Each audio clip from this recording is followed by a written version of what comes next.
अगर आप लोगों में कोई टाइपिंग एग्ज़ाम देने जा रहा है तो आप लोगों को ये बात बहुत ही ध्यानपूर्वक समझनी होगी कि अगर आप पहली बार टाइपिंग देने जा रहे हैं तो आपको दो प्रकार के कीबोर्ड अपने घर पर ही प्रैक्टिस करनी चाहिए, क्योंकि वहाँ अगर आप जाएंगे तो आपको ज़्यादातर जो वो एसएससी के एग्ज़ाम होते हैं जैसे सीएचएसएल और सीजीएल, ये एग्ज़ाम जो होते हैं तो इनमें डेल या एसर के कीबोर्ड रहते हैं। तो ये तो डेल का कीबोर्ड है, तो इन ज़्यादातर मैक्सिमम जो केस रहते हैं तो उस पर यही कीबोर्ड मिलते हैं। इनकी जो की होती हैं ये हल्की मतलब सॉफ्ट रहती हैं, आराम से दबाओ ये धीरे धीरे दब जाएंगे। लेकिन क्या होता है कभी कभी ऐसा होता है कि ये वाले कीबोर्ड ना मिलके हमें ये वाले कीबोर्ड मिल जाते हैं।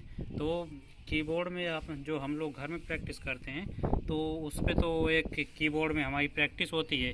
तो और जब वहाँ जाके पेपर देते हैं तो देखते हैं जाके कि अगर ये कीबोर्ड अगर फंस गया तो वहाँ पे बहुत दिक्कत हो सकती है। इसीलिए जब मैं एसएससी सीएचएसएल का टाइपिंग दिया था 2021 वाला, तो उस वाले में पहले मेरे पास ये कीबोर्ड था।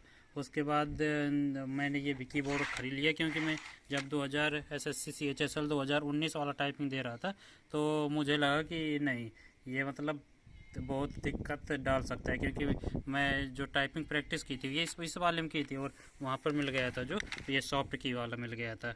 इस वजह से अगर आप दो दो कीबोर्ड में टाइपिंग करके जाते हैं तो आपके लिए बहुत सही होगा।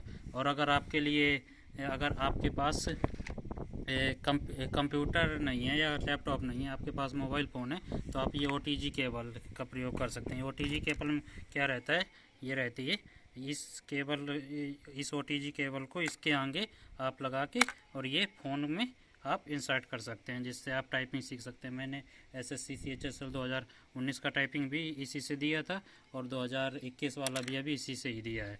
अगर आप चाहें तो खरीद लीजिए। ये डेल वाला भी सही आता है, वैसे डेल के ही ज़्यादातर मिलते हैं अपने जो आयन के कानपुर और ये जो ज़्यादातर जो आसपास हैं वो यहीं मिलते हैं। लेकिन अभी जो 2021 वाला एसएससी सीएचएसएल को जो टाइपिंग दिया था, पता नहीं उस पर ये हाथीपुर में एग्ज़ाम हुआ तो उस पर ये वाला ये उस पर दे दिए। तो अगर आप एग्ज़ाम देने जाएँ तो आप एक बार अपने वहाँ पे जाके कीबोर्ड सही से ज़रूर चेक कर लें।